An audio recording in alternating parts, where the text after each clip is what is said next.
Hey guys, in this video I'm going to show you how to retouch skin in Affinity Studio. The first thing I want you to do is come here at the top, click on these three dots to open up the Studio Manager, and then I want you to toggle on retouching. After that, I want you to click on retouching, and on the left hand panel I want you to click on this icon. This is the healing brush tool, and what we're going to do, we're going to first select a source.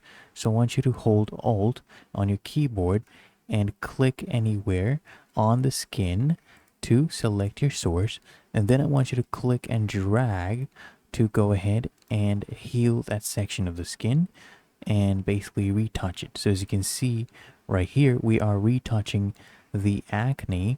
To go ahead and get rid of that, and you can go ahead and select another source if you need to and get rid of your acne as such. And as you can see, it is actually working. I suggest you go from the top to the bottom and get rid of the acne as such.